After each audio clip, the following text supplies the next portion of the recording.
Okay, thank you, Steve, and I agree, gentlemen. I think you might find this job will only get dearer and dearer as we get through the spring.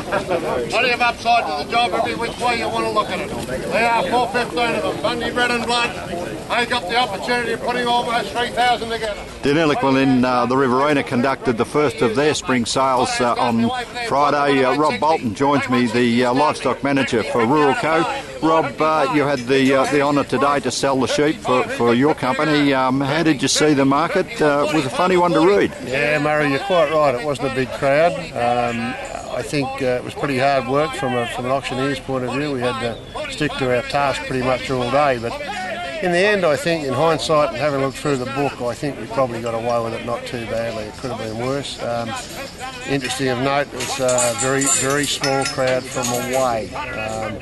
A fair few from the Bendigo area bought sheep, and a lot of sheep absorbed in the Deniliquin area, but very few sheep went west of you. Yeah, so in fact, just looking through the crowd there today, the most westerly traveller we noted that came from Kerrang, which is only an hour west. So only an hour away, and I think that's very indicative of what the seasonal conditions are doing further out there. Yeah, you started on the big run of Bundy ewes from out at Moolameen there today, and down to pastoral couple of ewes, and the first pen sold very, very well at $160 and all went in one hit. That you would have been very pleased with that result. Very good draft of ewes, Murray, as you saw. Plenty of size, big plain-bodied ewes. But I think probably a very, very good sale for them as well. Very acceptable sale. The seconds of them, probably didn't quite sell quite as well, but as we got down through the drafts, I think the job was pretty strong again. Yeah, the third and fourth drafts making $118 and $120. That was probably about their money. Probably about their money, but indicative of the tough conditions that are out there financially for a lot of people. Yeah, that might well be the case. Money's not that easy to come by, Murray, in the rural sector at present, and the season on a bit of a knife edge over a big area. All these factors combined, pretty pleased to have the sale behind us and pretty pleased to have the result we got. Yeah.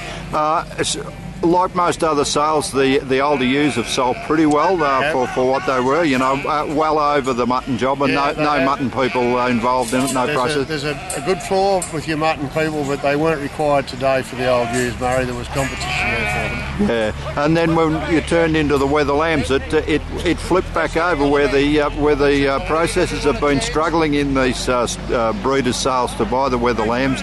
They took 90% of them today. Certainly did, and thank goodness they were here, mate, because I think it would have been pretty tough going without them today. Yeah. The restockers certainly didn't want to take home a Merino wether lamb, and today it's quite muggy in the Riverina. People will be thinking about flies around the corner, and an unshorn wether lamb isn't for everybody. Yeah, and unlike what we saw at Swan Hill a couple of last week, where the croppers were into them, they've definitely made up their mind by the looks of it that they're not going to take sheep on. No, it doesn't look like it, does it? No. They've been pretty absent. Yeah. Yeah. So by next week, this might be considered a good sale. Look back at Denny and say what a beauty that one was. Yeah.